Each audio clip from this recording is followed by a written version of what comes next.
Hey friends, you've got Renee Rivera here at Mold Mending. So today, while I was online reviewing one of the videos that I had made, I noticed that there was other videos right under mine that were showing mold remediation and people doing it the way that they thought was the way you should do it. And unfortunately, they were doing it wrong. There's actually a standard out there that I have learned on the proper way to do mold remediation, and there is a medically sound way also to do it.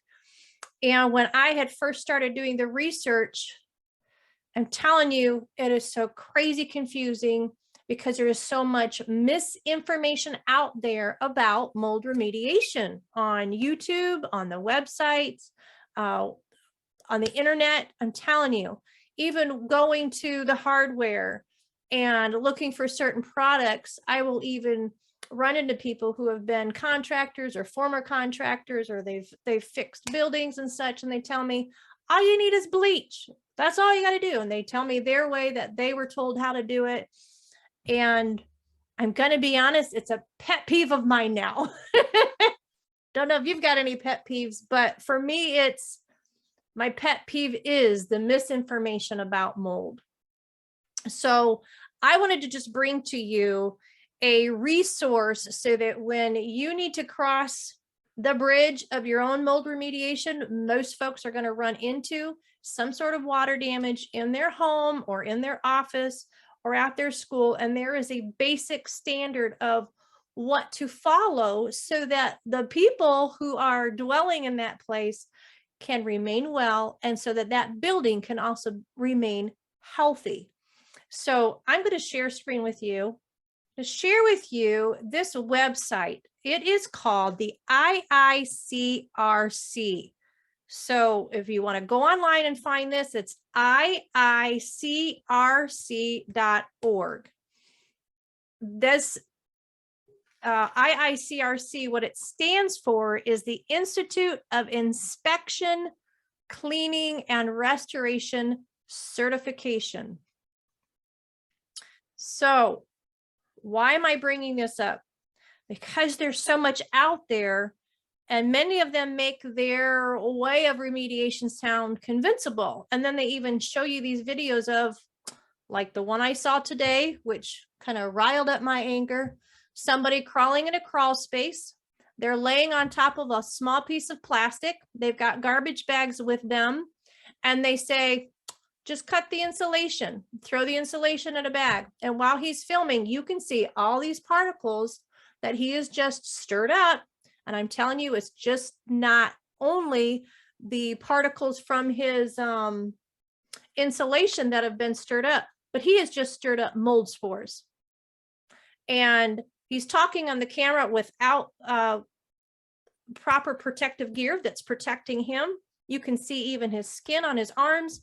And I'm like, dude, you're putting yourself in a bad situation. But he's also making that crawl space now fully contaminated because of the way that he is telling people to do mold remediation.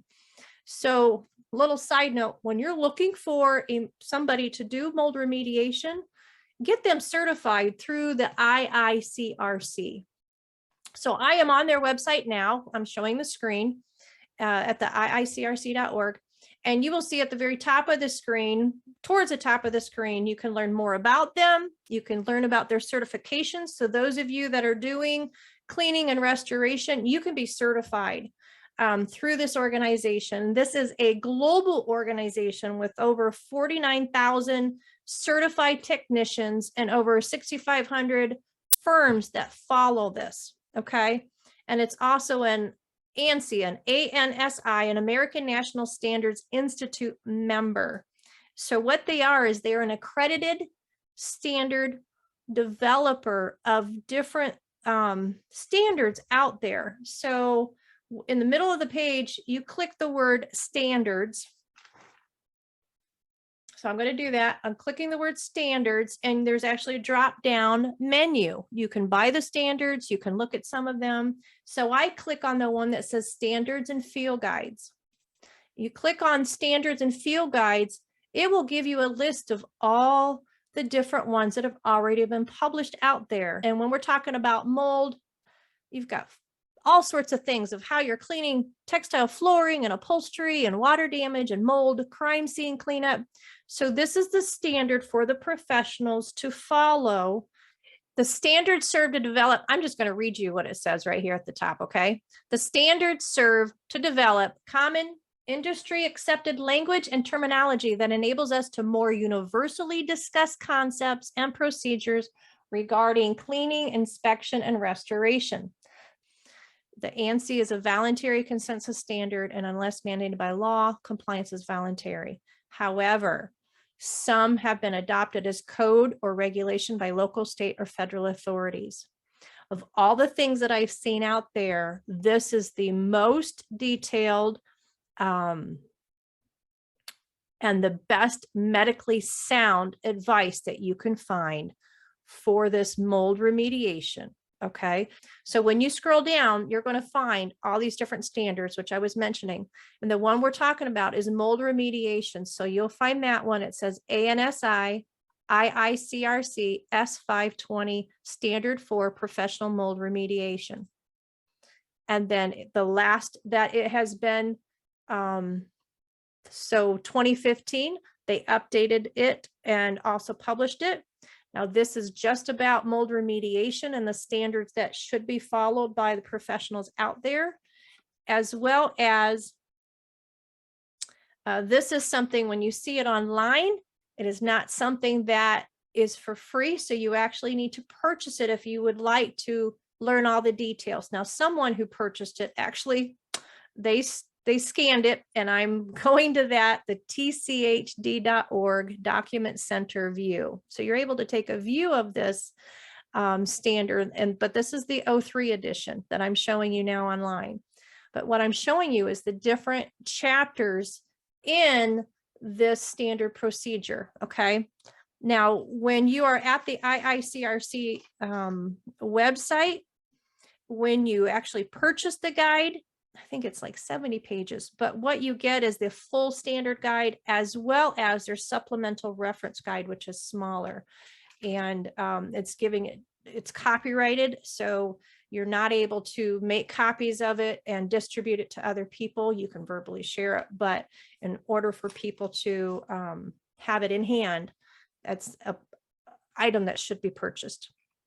So I just wanted to show you a table of contents.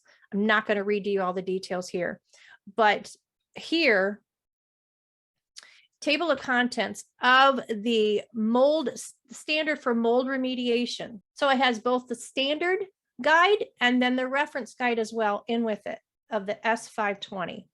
Okay, so I'm just showing you table of contents. So chapter 1 is the fungal ecology of indoor environments. Chapter 2, health effects from indoor mold contamination. Chapter 3, principles of mold remediation.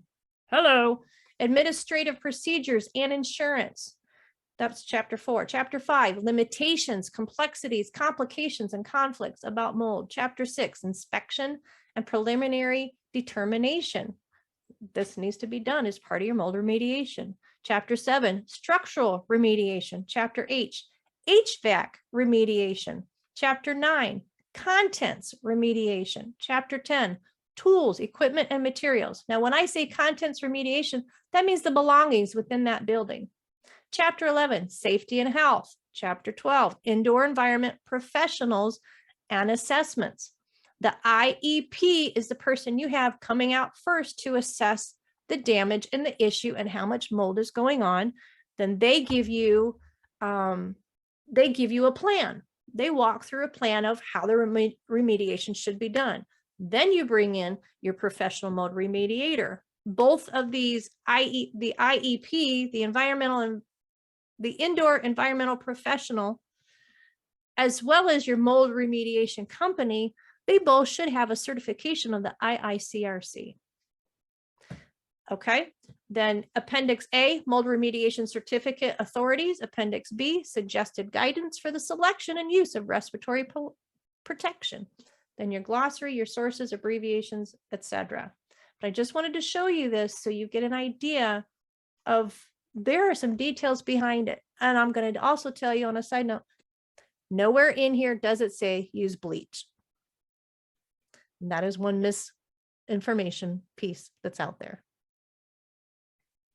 So this chapter 3, they show a little bit of it. It says principles of mold remediation. 1, you need to provide for the health and safety of the workers and the occupants. It says performing mold remediation can expose workers to health and safety hazards. I'm going to keep going. Number 2, you need to document the conditions and the work processes. An effective mold remediation plan cannot be developed without first determining the extent of contamination to be removed. Number 3, you need to control the contaminant at its source. Mold contamination be controlled as close to its source as possible. When mold spores are aerosolized, they become much more difficult to capture. Remember I mentioned this earlier, somebody down there just pulling stuff out, everything's aerosolized. Come on, people. Step 4, physically remove the contamination. It tells you exactly how to get rid of this. It says attempts to kill or encapsulate mold are not adequate to solve the problem. Step 5, correct the moisture problem to prevent recontamination. Since mold spores are present at background levels in a normal fungal ecology, mold growth is virtually inevitable if moisture is not controlled. That's just part of chapter 3. Anyway, please consider reading before you go and check out all these other YouTube channels, all these other websites. There's so many people that are just piecemealing what a medically sound mold remediation is, and it's incorrect.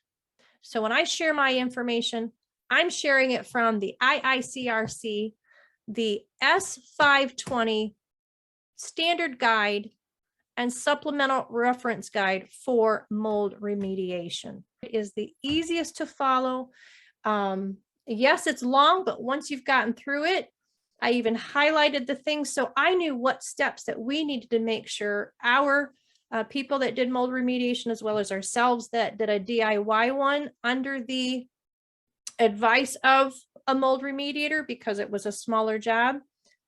I followed the IICRC S520 standard to make sure we didn't miss a beat and to make sure that I stay healthy. So why is this such a big deal? Because I want you well, and I do not want you to have mold aerosolized in your house, and I do not want anyone working on your mold or anyone dwelling after it's been removed to be affected by it. That was what almost killed me.